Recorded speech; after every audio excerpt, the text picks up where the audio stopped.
Oh, what is up, full-time family? It's everybody's favorite MMA Eskimo, and what a time. It's hot as fuck up here, but there's no way we cannot do this show with this hat. Holy smokes, dog. Did Dana White smash Ronda Rousey is the million-dollar question. Might already be answered if you've looked into some of the stuff going on between Brendan Schaub and Dana White, but this is crazy, bro.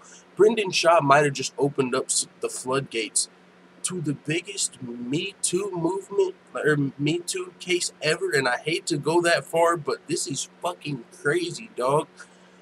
I only looked into this like 20 minutes before the show started because I just found out about it because I'm so busy. I had work today. This show's actually going to be rather short because I've got so much to do. Bellator predictions, UFC predictions. So this is going to be rather short. Somebody said, but who hit it first? Yo, you guys got to chill. This is crazy, man. But yeah, I'm going to try and make this show as short as possible because I still got to get my Bellator predictions out by tomorrow, and we got a lot of work to do still, man. And with me having these actual work shifts and this weekend being such a big weekend, international fight weekend, I've just been so swamped, and I got so much more to do, so but this is fucking crazy right here, dog. Brendan Schaub just called Dana White his Eskimo brother. Now, if you don't know what an Eskimo brother is, I believe the term was created on the show The League, and it's just anybody who's had sex with the same chick. So, me and my best friend, if we've fucked the same chick, we're officially Eskimo brothers. If me and Brendan Schaub had fucked the same girl, we're Eskimo brothers. So, what Brendan Schaub is saying when he's calling Dana White his Eskimo brother is that we've fucked the same girl. Now, he didn't say what girl it is, but there's one name tied to Brendan Schaub, his most famous relationship, and that was with Ronda Rousey.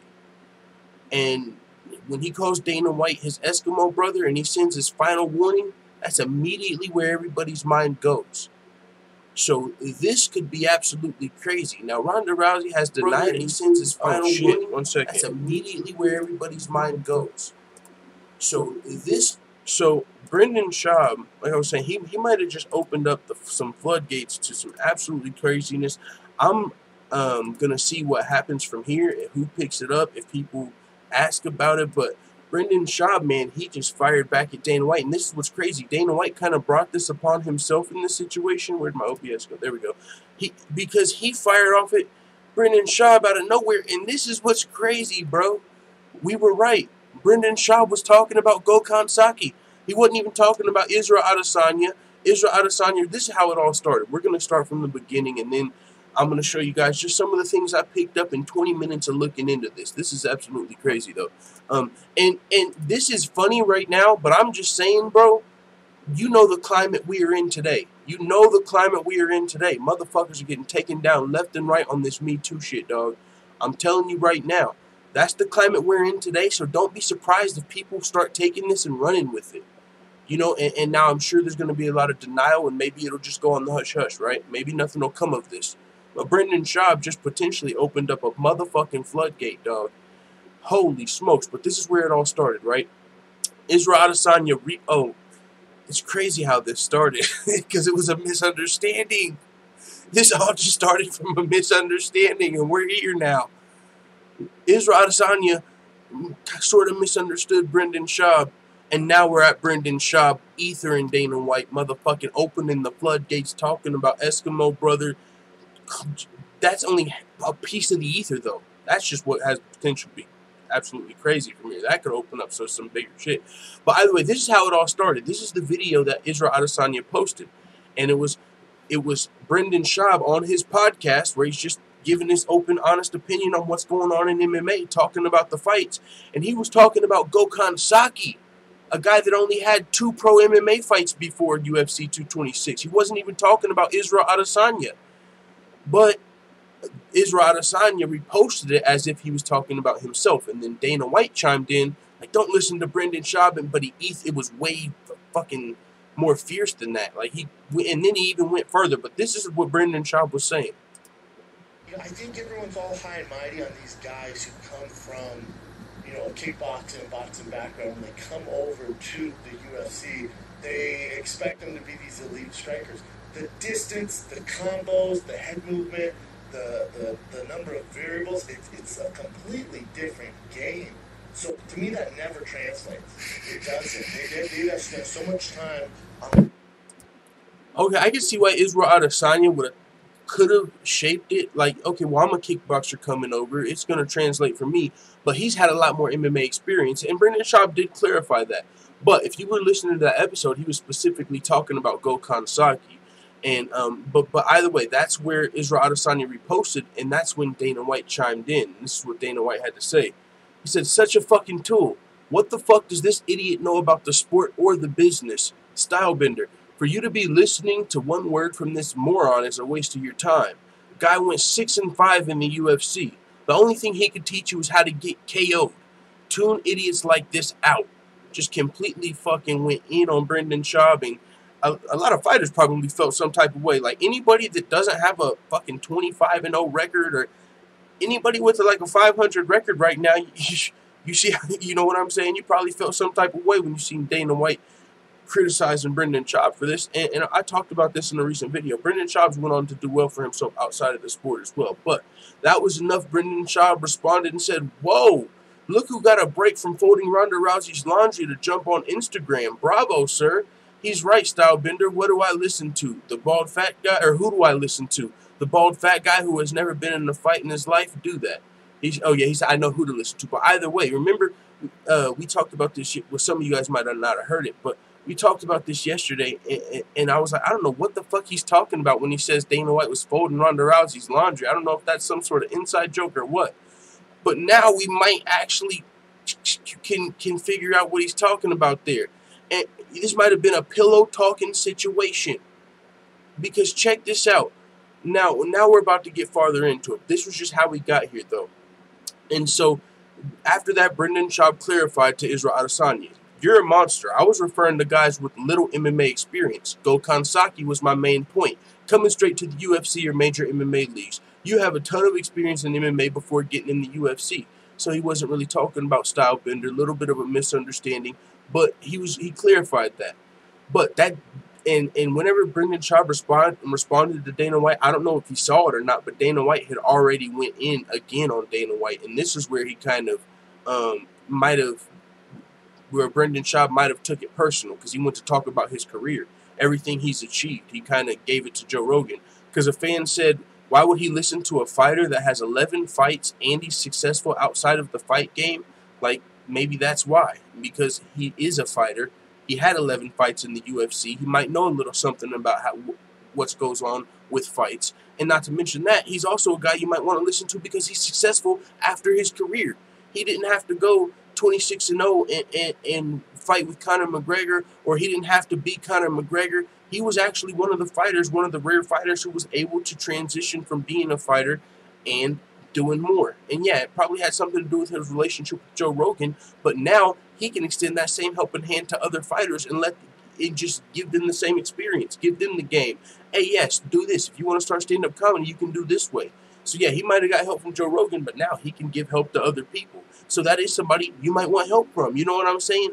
But Dana White, when he was asked that by the fan, he said he's successful. As soon as Rogan stops carrying him, he will disappear. Now, I think that's really what got Brendan Schaub to do what he's just did with this ether that we're about to pull up now. Whenever you said that the whole reason he's successful is for Joe Rogan, he probably took that kind of personal. And you said the only thing he can teach you is getting knocked out. Like, you know what I'm saying? Brendan Schaub, to be fair, he's had his fair share of criticisms of Dana White in the UFC in the past. He's criticized the UFC, on his podcast, but he's just giving his honest opinion as a former UFC fighter. But whenever Dana White said what he had to say to Israel Adesanya, holy smokes, Brendan Schaub just went in. This is what he had to say most recently. This is the most recent update. And this is where the Eskimo brothers shit comes into. He says, "This is hilarious. Yes, Joe Rogan, one of my best friends, has played a significant role in my post-fight career. No doubt. You're right about that, Dana White. 2 TV shows, sold out worldwide comedy tour, 2 successful podcasts, and just booked my first major movie. Super grateful. However, if it weren't for the Fertittas loaning your ass millions of dollars to invest in an idea that wasn't yours from the start, you wouldn't be shit. How's it feel to know once the real businessmen / brains have left, the UFC has been a shell of itself with you at the forefront? You've tried it all. The CM Punk experiment, begging Brock Lesnar to come back, and praying at night for Connor text. Tough job to do without Lorenzo holding your hand, making sure you don't mess it all up. Can't feel good. You'd be a cardio kickboxing coach in Boston in your late 40s, hoping to grab a ticket to my stand-up front row if Lorenzo Fertitta didn't save your ass. Also, this is no way Eskimo brothers should talk to one another. Last warning. Holy smokes, you would think he would already at the last warning going in like that, talking about, you know, the only reason you're successful is because you loaned all of this money and whatnot, right? That sounds like the last warning. That sounds like he had it. And now he's clearly got something else to say. And that motherfucking Eskimo brother line was a big hint. Hint, hint, Eskimo brother, everybody. And if you don't know what an Eskimo brother is, someone who's had sex with the same girl. So, with that being said, just getting ready for this video, I was a casual fan back in the day. I didn't even know about these rumors, but pulling it up, just doing a quick Google search, there was old Ronda Rousey Dana White relationship rumors. Ronda Rousey talked about this in one of her books in 2015. Now, in the book, I believe she shot the rumors down, but in a book, I mean, be honest, is that something you would put in there? You know, for the world to see? You're probably not going to put all your private details in there. But you know when you would share those private details? Maybe when you were like pillow talking with your new significant other. Brendan Schaub and Ronda Rousey had a relationship after these rumors, after this book. That's why this is, and I didn't know that back in the day. This is all just came from, like I said, 20 minutes of searching into this. I only looked into this for like fucking 20 minutes, right? This is all we got. And so I'm sure if there's some people, especially in the day and age we're in, that really look into this, that, like I said, this could have opened the floodgates. It might just go away. Who knows? But this is kind of interesting. Now, like I said, I quick Google search, and it was like Brendan Schaub and Ronda Rousey broke up. That was in 2014. So that's why I was wondering the time frame to know when she was with, if she was with Brendan Schaub after these relationship rumors, and she was. So with that being said, that's why, if you know anything about relationships, that's where the pillow talking might have happened. You know, Ronda Rousey just talking to Brendan Schaub, they were actually together, and maybe he asked her why that, you know, and we're just speculating here. You know, what's up with those rumors with you and Dana White? You want to hear something crazy? They were true. You know what I'm saying? Like, why else would he think they were Eskimo brothers? You know what unless Ronda Rousey possibly told him. And that's just speculation, like I said. This is all allegedly from Brendan Schaub saying they were Eskimo brothers. So with that being said, Ronda Rousey talked about it in her book. Let's see if we can read something from this. Ronda Rousey talks old Dana White relationship rumors in a new book. What you have to say? No, I just told the story the way I told it, and one of the things on my mind is I had to keep it a secret for that long, that I was going to be in the UFC. Oh, shit. We got a super chat. What's going on, full-time family? Full-time, can you say free Ghost on stream, please? Yo, free Ghost. Free Ghost. Whoever Ghost is, 20 times, man, united. Shout out to Ghost, man. Yeah, hell yeah, man. Much appreciated, dog. But with that being said, where was I? Oh, yeah, we were reading this. Much appreciated for that, 2 euros. He said, she continued to say, I'm terrible at keeping secrets. Holy smokes. If you're terrible at keeping secrets, you're really going to tell your significant other. It might be hard, you know, a little easier to keep it from your book or from the public. But if you're terrible at keeping secrets, you know you're going to be telling shit to your girl or to your man. You know what I'm saying? I know how that goes. I know shit about my girl that nobody else knows. That she'll tell me that she probably ain't telling a lot of other people. So Brendan Schaub and Ronda Rousey were in a relationship. She might have told him something that she's told nobody else. And this could be what the fuck Brendan Schaub is talking about with this Eskimo brother line. That's, I'm sure, what a lot of you guys are assuming at this point as well.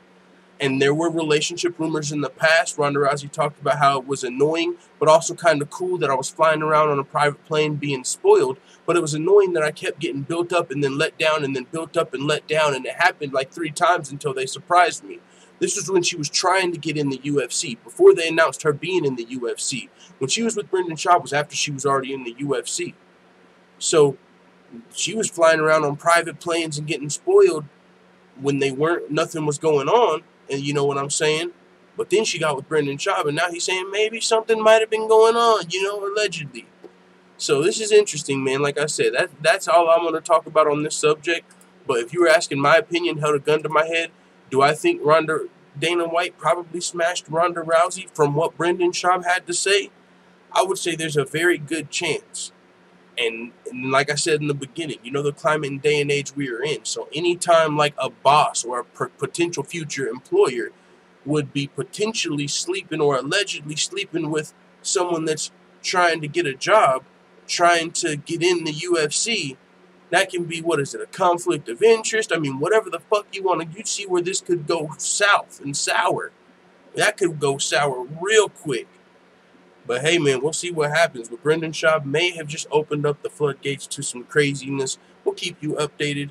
I mean, that's all we need to know for now. I mean, there was some even more stuff I saw. But like I said, I'm not trying to be the one to come in here and connect all these dots. Like, there was a time, and you think about Ronda Rousey not having to do media. I mean, you know what I'm saying? Conor McGregor, what? He didn't get to one of his fights because he didn't want to do media. And that was even Conor McGregor. But when Ronda Rousey fought Amanda Nunes, she didn't have to do any media. And then there was a time where she, like, pulled away from Dana White at the weigh-ins that I saw, 20 minutes looking into this. You know what? Hey, man, it is what it is. We're going to continue because, like I said, we got to make this a shorter show. I got a lot of work to keep doing, but I'm definitely going to be keeping my eye on this subject. If anything comes from it, I'll let you know. Might be something that gets swept under the rug. You know, maybe a reporter asked Ronda about it, maybe not. You know how that goes. You fuck around and ask the wrong question, fuck around and lose your media pass. I don't know how it is. I don't have a media pass, but I'm just saying this is going to be a real touchy subject in the next week. And it's either going to go under the rug or it's going to open the floodgates to something huge. We'll see what happens, man. But we got to continue talking about, let's see, is this still, yeah, this is still the style bender thing. We're going to continue talking about MMA. And then get out of here so I can finish these Bellator predictions. Chris Cyborg and Amanda Nunes at odds over this UFC super fight. We've got Chris Cyborg saying she accepted the fight at UFC 228, and she's ready to fight now. So if she's ready to fight, I don't know if she's going to want to wait until UFC 232, which is where Amanda Nunes signed the contract for. She posted a picture saying, "What are you talking about?" Her girlfriend called it fake news. She said, "No, we signed the contract for 232. So she wants to wait a whole another 4 pay-per-views. We just had, what, UFC 226?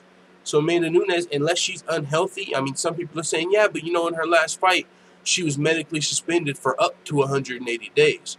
But it was from 30 to 180 days. We haven't heard anything about Amanda Nunes being fully suspended for that 6 months. That's not a fact. That never came out to my knowledge.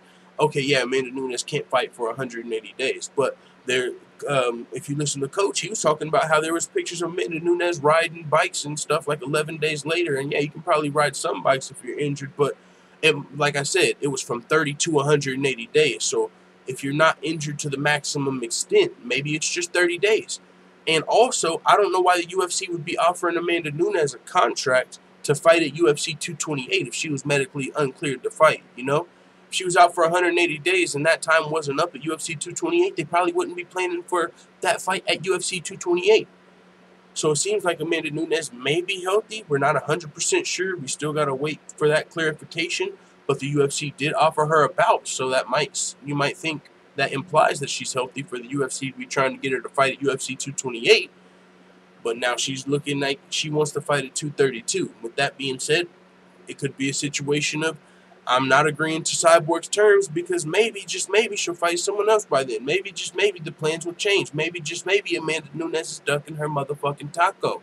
You know what I'm saying? Maybe she don't want that Cyborg fight like she was saying, and that's some baby back bagel biting bullshit because you got nothing to lose. It's one of the biggest fights for you.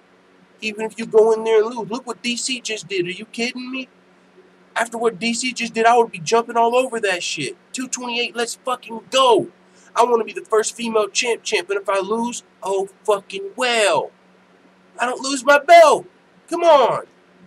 And like I said, if that fight were to happen, no matter when at UFC 228 or 232, that would make perfect for a #1 contender fight at bantamweight between Holly Holm and Caitlin Vieira. Those are the 2 girls talked about for the next title fight. And if we got a champion versus champion super fight in the meantime, in between time, these girls can get it in and we can really find out who the #1 contender is. And voila, there's reports of a Holly Holm versus Caitlin Vieira possible interim title fight if Amanda Nunes challenges Chris Cyborg. That would be cool. I'm down with that. I mean, I know interim title fights literally are at an interim belts value is at an all-time low right now. But at the same time, I would be interested in this fight, and Holly Holm versus Caitlin Vieira for an interim title fight would make sense, especially if Amanda Nunes ain't fighting until UFC 232. You're talking about the end of the year, not defending. Oh yeah, and you're going up to featherweight. You're lucky they don't strip you wanting to wait that long. For real.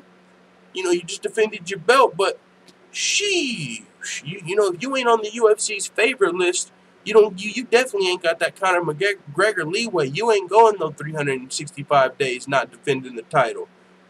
Heck no. So you already pushing that time frame. Now hear me out, and that's important, because what if you sign up to fight Chris Cyborg and you want to wait all the way till UFC 232 and then you get injured or sinusitis, and then you might fuck around and get stripped because you wanted to push the timeline. Now you wanted to wait an extra 3 months. Now you might get injured or something in training camp, and then oh, that would really fuck things up.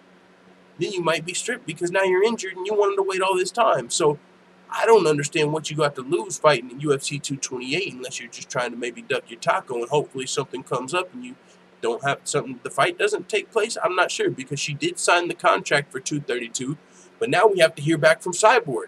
Does Cyborg want to wait that long, or does she want to fight another bantamweight or somebody in the meantime, in between time, or featherweight? Bam Sorensen is somebody that could be fighting Cyborg. The UFC's got this tough coming up. They didn't sign a lot of the actual legit featherweights, so maybe instead of putting them in the tough house, they'll just be giving them actual UFC contracts. So maybe in the meantime, Cyborg could fight like a Pam Sorensen or somebody else that's a legit featherweight, because she could for sure get another W by UFC 232 and still be ready to fight. Cyborg can get in there and out of there in a round or two and be ready to fight at 232. So maybe she wants another payday in the meantime. But then what if she does get in a fight and she gets injured so she can't make 232?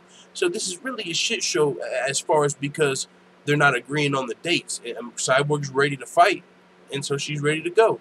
But hey, it is what it is. We'll see what happens. I'll keep you guys updated. But if that fight does happen, we could be looking at Vieira versus Holly Holm for an interim title fight. This is coming from Lance Pugmire. Says, one of the things Chris Cyborg told me last night is if the UFC would want to do an interim, or is that the UFC would want to do an interim women's bantamweight title fight between Holly Holm and Caitlin Vieira if Cyborg Nunez happens. Makes sense to me. I'm down for both of those fights. And that would really, for Holly Holm, you know, some people feel like she doesn't deserve the next title fight at bantamweight because she's been fighting at featherweight. She hasn't been picking up a lot of wins, but she's got the big name, and we know how this goes. So that's why she's kind of already got the title shot. She's the bigger fight. Amanda Nunes wants to fight. She's the champion.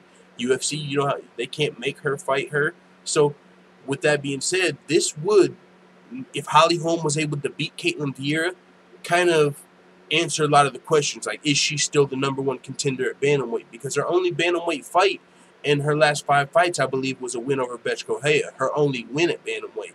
And she's ranked maybe in right outside the top 10, inside the top 10. So a win over Caitlin Vieira would definitely silence all of those critics that don't believe she deserves the title shot. So, and it would also be a great fight between Caitlin Vieira and Holly Holm. So that being said, we got Frankie Edgar versus, well, actually, first he's talking about Brian Ortega not fighting the UFC 226. And it looks like this might have pissed the UFC off. You know what I'm saying? A lot of the times that happens. Whenever fighters don't take that short notice fight and save the card, you kind of get on the UFC's bad side. I mean, I've heard this now, I believe, this is the second time I've heard this sentiment echoed. I believe Chael Sonnen was the first I heard say that he could fuck around and lose his title shot by not taking this fight on short notice, because he said, if you just showed that you're not willing to fight anyone at any time, why would the UFC want to make you their champion? Because it's going to be more difficult when you're the champion. That's where I first heard it from Chael Sonnen. That's what he had to say. Now, Frankie Edgar, a guy that's been around the UFC for a while, knows how things might work. He's had some fights in the UFC. That's probably why he knows things work, Dana White. You know, what would he know? Well, he's had some fights in the UFC. He might know just a little bit. Maybe he didn't know, but Frankie Edgar's had a lot more fights in the UFC than Brendan Schaub, of course. But either way, Frankie Edgar, he's a guy that's fought for the title. He's been at the top. He's been at all-time highs. He's been on a roller coaster in his UFC career, but in the meantime, in between time, he's also fought for the title. He's been at the pinnacle of the sport. He's been the champion. So he might know, how things might go. So him saying that Brian Ortega could have costed him a title shot holds weight. But this is what he had to say. Everybody has their own reasons. I took that fight because I wanted to fight. I wanted to get in there. He's a young kid. Maybe he thinks it's too risky. He didn't want to risk his chance. But sometimes when you have a chance to fight for an interim title, you've got to jump on it because who knows? Now Brian's pissed off the UFC and company, and they might not give him that shot. I still think he deserves it. He worked toward it. I can see why he didn't want to risk it. But he's got to realize what might come with that. When the title comes around and you've got to jump at it because it can get taken from you even without you doing anything wrong. And that would be another fucked up situation. I'm not going to lie. Brian Ortega, he didn't take the fight. You can say what you want. You can call him a coward. You can say he's ducking. But all of that being said, I don't know if that should really cost him his title fight that he earned when he knocked out Frankie Edgar, the #1 contender, on short notice. Because he's the #1 contender. Now, because that seems like he would be being punished. You know what I'm saying? For not because he lost a fight, not because somebody else won a fight. Now, maybe if Jeremy Stephens beats Aldo, you lost the title shot there because now maybe the fans want to see Jeremy Stephens. You might have pissed off some of the fans as well. But if it's just Max Holloway's healthy by UFC 227, but now we're going to give the title fight to someone else because you didn't fight Jeremy Stephens.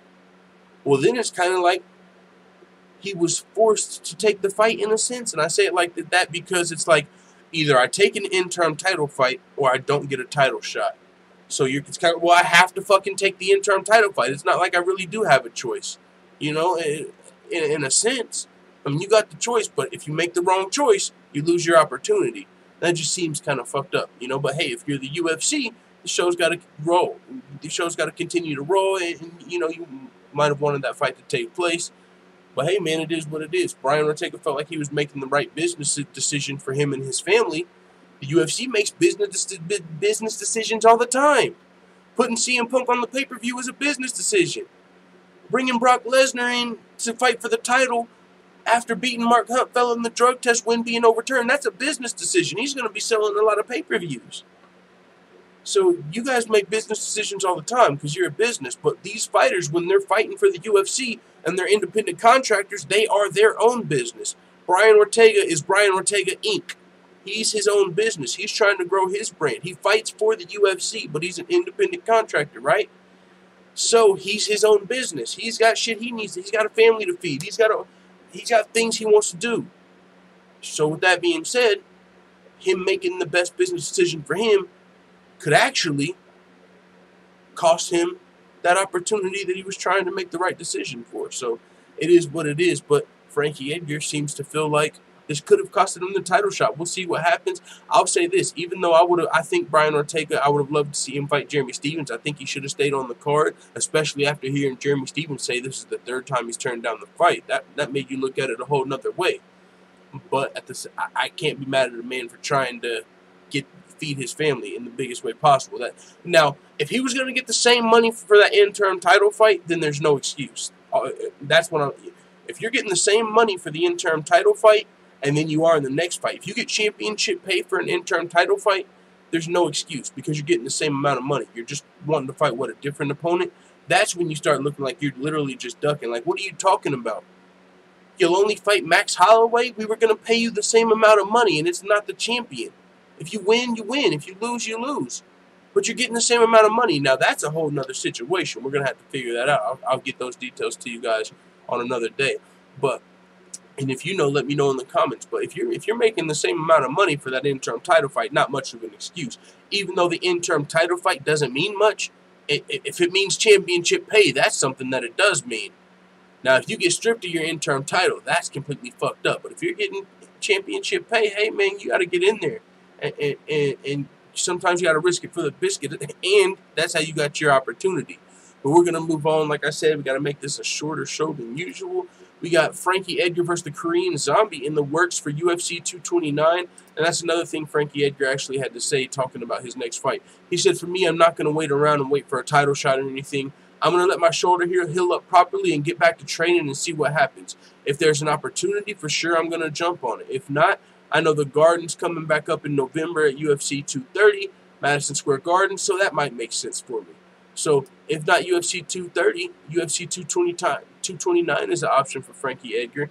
This is coming from Chris Taylor. He says, according to multiple sources close to the situation, a featherweight fight between former division title challengers Frankie Edgar and Chan Sung Jung, the Korean Zombie, is in the works for October's UFC 229 event in Las Vegas. This would be Frankie Edgar, man, just getting in there and biting down on his mouthpiece. He's a guy that could be waiting for a top 5 opponent. I want to get back to the title. You know, I did have a fight with Max Holloway. I risked it. I wanted to go back up, but he's not doing that shit at all. Even if it's fighting the Korean Zombie, a guy ranked lower, he's still putting it all at risk. And if he wins, he's Frankie Edgar, to be fair. He's probably always like 1 or 2 fights away from the title. But a win over Korean Zombie doesn't necessarily guarantee you a title shot for sure, because he's a lower ranked opponent. But Frankie Edgar's like, hey, man, I'm about to get in there and go to work. I want to fight. When I'm healthy, I just want to fight. This is what I do for a living. This is what I love to do. So when this shoulder allows me to, I'm in there like swimwear. And it might be against the Korean Zombie. That'd be definitely a dope fight for the featherweight division. We'll see if that materializes. We got Junior Dos Santos saying it's almost certain that Brock Lesnar won't be clean for a UFC return. I want to know what the odds are on that. How the fuck is Brock Lesnar going to make it through 6 more months of USADA drug testing? This fight, it sounds good. We saw the promo, but there is no guarantee Brock Lesnar makes it back. And like Colby Covington said about John Jones, if John Jones gets cleared, he said it's going to make USADA's reputation look kind of bad. If Brock Lesnar doesn't shrink and makes it through 6 months of USADA testing, I think you raise your skeptical hippo eyes at USADA like, how the fuck did he do that? So with that being said, USADA being known for one of the most reputable and better drug testing agencies in all of MMA, it's going to be hard for Brock Lesnar to get back, and Junior Dos Santos doesn't think he's quite going to be able to make it. He said, the return of Brock Lesnar didn't surprise me. What surprised me was Cormier, the 2-division champion, living the moment he was living, the most special moment of his career, calling out Brock Lesnar inside the octagon. I didn't understand it, actually. I was shocked with the situation. It became theatrical. It was kind of ridiculous. He said, I was watching the press conference later, and he was explaining that Brock Lesnar is a guy that sells a lot of pay-per-views, so it'll be a fight that involves a lot of money for him as well, and he's getting an easy fight. Not that it's easy. It's an easier fight with a lot to gain financially. It's a lower risk, high reward, which is what is the name of the game. That's literally the name of the game. GSP fighting Michael Bisping, low risk, high reward. You're getting a second title. You're fighting Bisping. He's not the most dangerous fighter available for you to fight, but you're still getting a huge opportunity, main event, fucking second weight class. Conor McGregor, when he fought Nate Diaz. Now, it was at a third weight class, so it was a high reward, and there was still some risk there because he lost the fight. But even Conor McGregor's coach came out and said, if we could paint a picture-perfect opponent style that we would want to fight for Conor McGregor, it would be a guy like Nate Diaz. A guy that kind of like gets hit a lot. You know, he's not going to really shoot for a takedown as often as some other guys who are just going to try and hold you down all fight. So Nate Diaz was sort of a good matchup there, you know. Floyd Mayweather, low risk, high reward. What the fuck do you lose fighting Floyd Mayweather? You don't lose no MMA. You don't go on your MMA record. It's not like you got some boxing legacy to keep intact. But guess what you do? Get a whole lot of motherfucking reward. Money. Boom. So that's the name of the game when you can do that. When you're up at the top of the sport, if you want to stay on top, that's kind of the name of the game. And so that's kind of what it seems like Junior Dos Santos is realizing is going on with Daniel Cormier. He says it's an easier fight with a lot to gain financially. And when he says it's an easier fight, I think he's talking about, or I would assume he's talking about Curtis Blades. He's a guy that was in line for a next title shot, and he's a fucking straight savage. But Daniel Cormier at the press conference literally mentioned Curtis Blades like, yeah, man, I'm not interested in that fight. I'm about to retire, bro. I'm trying to get the biggest payday possible. I'm at the top of my career. I'm not trying to fight a young 27-year-old fucking beast heavyweight and just go through that grind that I've been going through. I'm at the end of my career. I'm trying to get the biggest payday possible for my family. And so DC explained it. But Junior Dos Santos, actually, he's got a fight coming up this weekend. He's going up against Blagoy Ivanov in the main event of UFC. Boise, going to be a great card.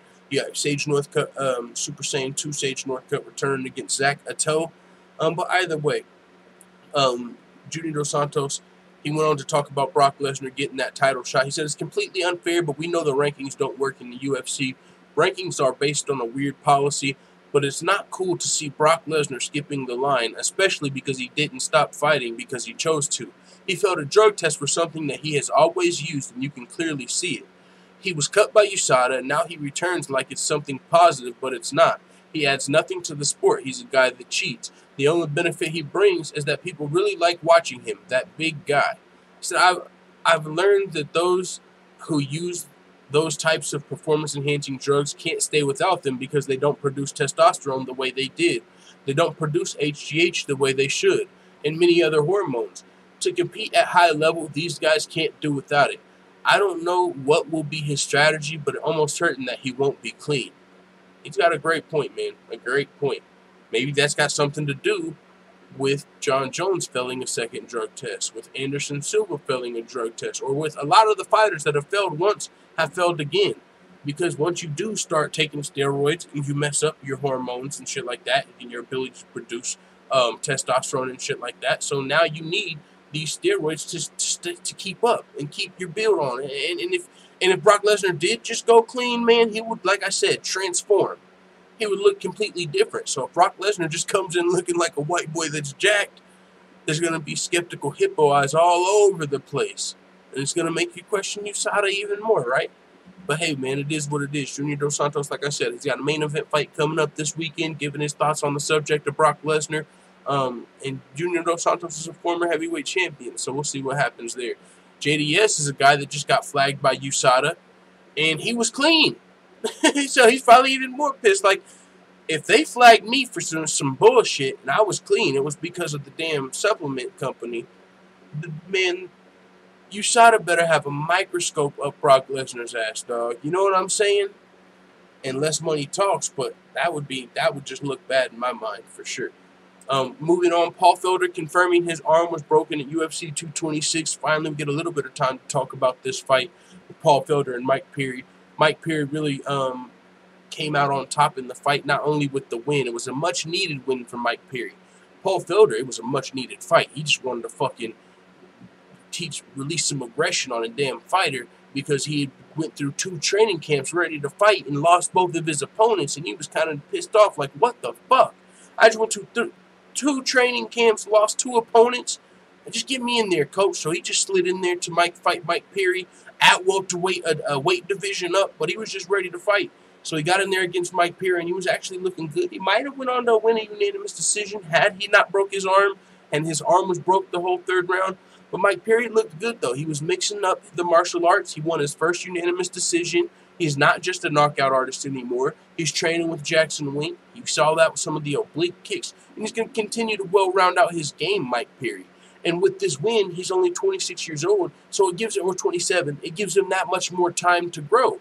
If he would have if he would have lost here, and then he would have probably only had like 1 more fight in the UFC going on. If he would have lost another fight and went on a 3-fight losing streak. But this win here is going to give Mike Perry that much more time to stay in the UFC, train with this high-level camp, and round out his game. We'll see what happens with Mike Perry. But Paul Felder's a guy, he's going to be returning to lightweight. He didn't lose much of a stock either in this fight. I mean, he went in there short notice, higher weight class, fought a very tough guy. He talked a little trash coming into the fight, but this is the fight business. Congratulations to Paul Felder. I'm glad he talked a little bit of trash. He don't look worse to me because he said Mike Perry was an idiot and a thug coming into this fight, because I don't take it personal. I look at it as him trying to sell tickets and get asses in seats, which is his job. So after the fight, I'm sure Mike Perry earned his respect. I'm sure he did. Does he think Mike Perry's an idiot and a thug? Still no. But don't be surprised if Mike Perry's next opponent says that shit, because that's probably what the fans who don't like Mike Perry think. And so if you want them to watch the fight, you might say some shit like that. So respect to both of these guys. Great fight. It was a war. I felt like this could have been one of the fights of the night, which there were no fight of the night bonuses given. But like he said, 1 week's notice, go up a weight class, fight 2.5 pounds with rounds with a broken arm. Holy shit. He said he broke his arm early in the first round. Now, he said, hold my beer. Now, if that's the case, Mike Perry got lucky. If he broke his arm in the first round, holy shit, but he was still throwing it a little bit in the third round, not a lot. He definitely was holding it at his side. But, hey, man, he broke his arm. You can see there. It looks like the same type of injury from Paige Van Zandt's fight, I believe. The same type of break when she fought Jessica Rose Clark. But either way, yeah, Paul Felder, his arm was definitely broke, and it looks like it was broke in the first round, according to him. So, with that being said, either way, still a much-needed win for Mike Perry. You can take him how you can get him, take him where you know what I'm saying? Either way, it's going to give him that much more time. Get it how you live. Sometimes you get hurt in the fight, and sometimes you fight through it, and that's what he was able to do. So his stock even rose in this fight. Not only did he lost the fight, but he fought a whole fight with at a higher weight class with a broken arm. Fuck out of here. Both of these guys, great fight, great performance. I'm looking forward to both their next fights. We got Karolina Kowalkiewicz, Jessica Andrade. It seems like you have a big fight coming up. I see George Page in the building. What's up, brother? He said, next time I'm hoping Mike Perry gets put to sleep. Oh, yeah, you don't like Mike Perry because he says the N-word. I hear you, man. I know there's a lot of people that don't fuck with Mike Perry. But, hey, I like him as a fighter. He's an entertaining fighter. You know what I'm saying? So it is what it is on that. Leon Dubson in the building said, close to 170 weight class back then was the deepest and most stacked. Leon Dubson said, true, fuck it. He's talking about, I believe, Mr. Perfect 2005. He said, Silva avoided GSP and Jones during his prime. He tried the big brother John Jones and most juice. George Page said, hey, full time, not much. What's up, brother? Web PK Fids in the building. We got Ivan Hernandez and Tasman Trady. Tasman Trady says, I want to see Brock off the juice for 6 months. He will be a deflated bag of bones if he turns up clean. DC will clean him up either way. That's what I'm saying. Dude, that's why this is so crazy, bro. 6 months of drug testing, good fucking luck. Like, if I had to bet on Brock Lesnar passing all of his drug tests for these next 6 months by USADA, random testing, there's no fucking way. I don't see how. Unless you're, corrupt as fuck. You know what I'm saying? That's my thoughts. If Brock Lesnar looks the same, there's, a 98% chance he's probably on steroids right now or coming from the WWE. Now that he's in USADA, maybe he's off. But if he looks the exact same, especially after failing his drug test in the Mark Hunt fight, if he looks the exact same as coming over here at this age, the exact same, and he passes all these tests, something is fucking going on here. That's all I'm saying. We'll continue, though, because we don't got much time. Karolina Kowalkiewicz welcomes Jessica Andrade to be aggressive. I like the pressure. This is going to be a fucking great fight and arguably a title eliminator. Winner of this fight could be facing Joanna Jędrzejczyk next. Joanna Jędrzejczyk. Rose Namajunas, definitely not Joanna Jędrzejczyk. Joanna Jędrzejczyk's going to be fighting Tisha Torres, actually. But Jessica Andrade here, she already was probably the #1 contender. But Rose Namajunas isn't ready to fight, so she's just going to be taking the fight against Karolina Kowalkiewicz in the meantime, in between time, making sure to cement herself as the #1 contender. So the UFC and Rose Namajunas might not try to pull any business moves on her because that could very well be a possibility. Check this out. Rose Namajunas already went 2 fights with Tisha Torres. This is a fight that I can tell you the UFC was already interested in making even before the Joanna Jędrzejczyk rematch. There was talks of a Rose Namajunas versus Tisha Torres title fight, a trilogy fight for Rose Namajunas' title. Now Tisha Torres is going to be fighting Joanna Jędrzejczyk. If Tisha Torres beats Joanna Jędrzejczyk, she's up there for a title fight because it's a trilogy and she just beat the former champion. Even though Jessica Andrade deserves the title fight, she just fucking ragdolled the best grappler in the division in Claudia Gadelha. Jessica Andrade already deserves the title fight, but Rose Namajunas is injured, so she can't get the shot. So now, instead of waiting on the title fight, Jessica Andrade is getting back in there against Karolina, and if she wins, she's going to be trying to keep her #1 spot. But this is where it would get fucked up, and as far as for Jessica Andrade, if Jessica Andrade beats Karolina Kowalkiewicz, remains the #1 contender, and then Tisha Torres beats Joanna, what do you guys think would happen? Do you guys think the UFC would go with the Tisha Torres trilogy fight, which would probably be the bigger fight because it's a trilogy fight? And if you're Rose Namajunas, That's where what we were just talking about comes into play. Lower risk, higher reward. Jessica Andrade isn't a huge name, but she's a high risk. Tisha Torres, not the biggest name, but it's a trilogy fight which adds value. So, and she's a lower risk. If you asked any fucking fan or fighter who's probably the better strawweight out of Jessica Andrade and Tisha Torres, they're going to give you Jessica Andrade 9 out of 10 times. Who's the most dangerous? They're going to give you Jessica Andrade. So if Rose Namajunas passes up Jessica Andrade to fight Tisha Torres, that would be a fucked up situation. But Jessica Andrade would have to get through Karolina Kowalkiewicz first, and Karolina Kowalkiewicz is looking forward to the pressure. Karolina's going to be looking to fucking bust her way into a title shot. She wants to fight Rose Namajunas for that strap now that Joanna's not the champion anymore. So if she can beat Jessica Andrade, and if she can do it impressively, decisively, she could jump into that title talk. A lot going on in this strawweight division, but I just got a real bad feeling about if Jessica Andrade and Tisha Torres are able to win. Now, of course, Tisha Torres would have to be able to beat Joanna Jędrzejczyk, which is going to be a tough task, so we'll see what happens. But with that being said, this is what Karolina Kowalkiewicz had to say. She said, no, I wasn't surprised to get the fight because I want the fight with her. I can't wait. She said, I like the pressure. I know she's a great fighter, very, very tough, and it'll be a really tough fight, but I like the challenge. Karolina Kowalkiewicz is up for the challenge, former strawweight title challenger. We'll see what happens. She's definitely got her hands full, but it's going to be a great fight. So moving on, Mickey Gall returns against George Sullivan at UFC Lincoln. Mickey Gall coming off of that pretty one-sided loss to Randy Brown, if I'm not mistaken. I don't know much about George Sullivan. Let's see what we got down here. It says, Mickey Gall, 4-1, has not fought since a unanimous decision loss to Randy Brown at UFC 217 in Madison Square Garden. He has since moved his training west to the new muscle farm in Burbank, California, where he's working with the likes of Matt Brown and Joe Schilling. I wonder if he's up there with like TJ Dillashaw. He's up there too. He said he has won his first 3 fights over Mike Jackson, CM Punk, and Sage Northcutt after coming off of Dana White's looking for a fight show. Sullivan, 17-6, has lost 2 straight. His first fight back after 2 UFC anti-doping policy violations and suspensions came against Nico Price at UFC on Fox in January in a second-round submission loss. Sullivan, 37, had won 3 of 5 fights before 2 suspensions. So he failed 2 drug tests. He's coming back. He's 37 years old. Mickey Gall this seems like a fight for Mickey Gall to come back and get in the winning column. You know, some people say there are no fights like that in the UFC. I would beg to differ. For one, they can sign someone, you know, to fight their UFC debut. But also, a fight like this, a guy coming off of a drug suspension, older in his career, this is a very winnable fight for Mickey Gall. So, yeah, man, this is going to be a good fight. It's winnable for Mickey Gall, who's still got a future in the sport, very young in his game. The guys Mickey Gall has beat so far, not world beaters, right?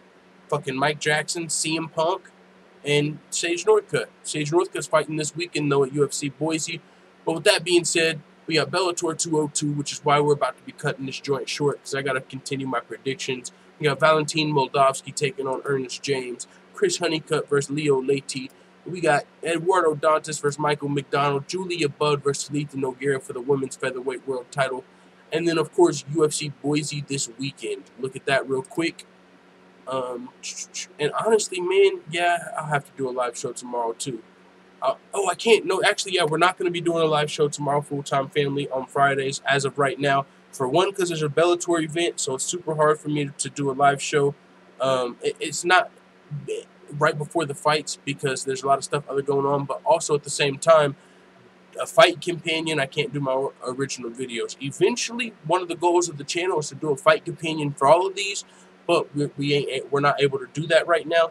So I probably won't be doing a full-time MMA live tomorrow, actually, and also I've got a lot of work to do because I've got to do the predictions for the next day's fights, UFC Boise, and also the Fake Money Bankroll. With so much going on in this day and age, it's kind of hard being full-time MMA, but somehow, some way, keep coming up with content from my hitters like every single day. So let's get to this nigga Snoop. Disrespecting McGregor, thinking that shit was cute. Calling Conor a bitch, well, what the fuck does that make you? You ain't no big dog, little homie, you a pooch. And keep it real, the Conor didn't even fucking lose. Fuck the Mayweather made $1 million off them dudes, and that's in a pillow fight. Boxing ain't no real fight. How he get knocked out to walk out looking like 1,000,000 likes? Snoop, I think you sipping too much gin and juice cause something gotten into you. What the fuck you thinking dissing one of the dudes getting you paid? Now a lot of people don't like you. Got them on Twitter yelling hashtag fire Snoop. The fuck you time out, full-time family?